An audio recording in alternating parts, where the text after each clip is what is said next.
नमस्कार. श्री ब्रह्मचैतन्य महाराज गोंदवलेकर प्रवचन. आज 5 फेब्रुवारी. कळकळीचे नामस्मरण. आम्ही सुस्थितीत असलो म्हणजे आमचे नामस्मरण अधिक होते. त्यात काही बिघाड झाला की तिकडेच सारे लक्ष वेधते. याला कारण म्हणजे आमचे स्मरण हे वरवरचे असते. श्रद्धेने नामस्मरण करणे आपल्याला कठीण जाते. परमात्म्याशिवाय आपले कोणी नाही असा दृढ निश्चय अगर श्रद्धा असणे आवश्यक आहे.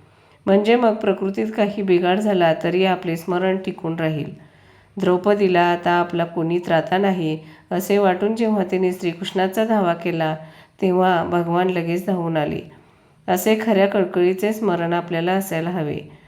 जसे लहान मूल काही झाले तरी आपल्या आईलाच हाक मारते, दुसरे तिसरे कोणी जाणत नाही, तसे आपले परमेश्वर स्मरणाच्या बाबतीत झाले पाहिजे. आपली भिस्त खरोखर कोणावर आहे हे संकटकाळीच उत्तम कळते. नामस्मरणाच्या पायऱ्या अशा सांगता येतील. पहिली, सुस्थितीतले वरवरचे स्मरण. दुसरी, परमात्म्याशिवाय आपले कोणी नाही ही जाणीव होऊन संकटसमयी त्याचे स्मरण.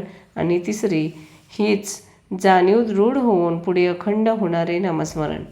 यापैकी वरवर स्मरण करणारा आम्हाला संकटेच नकोत असे म्हणतो, तर साधू संत आम्हाला संकटे येऊ देत असे भगवंताजवळ मागतात. कारण त्यावेळेसच त्यांचे खरे स्मरण होते. आपण स्वतः आहोत याची आपल्याला आज जितकी खात्री आहे तितकी खात्री भगवंत आहे अशी झाली पाहिजे. परमात्मा सर्व ठिकाणी आहे ही संकल्पना केव्हा तरी आपल्याला होते खरी, पण ती कायम न राहिल्यामुळे दृढपणे आपल्या आचरणात येत नाही. आपली वृत्ती तशी झाली की ती आपल्या आचरणात येईल. भगवंत हा करता आहे अशी आपली दृढ भावना झाली की आपण प्रत्येक गोष्ट त्याला सांगत बसणार नाही. भगवंताला माझे सर्व कळते असे जर खरेच वाटले तर त्याला आवडेल असेच आपण वागू. उठावे, पहाटे उठावे आणि भगवंताची मूर्ती डोळ्यासमोर आणून प्रार्थना करावी आणि तुझे विस्मरण जिथे होते तिथे मला जागृत करीत जावे.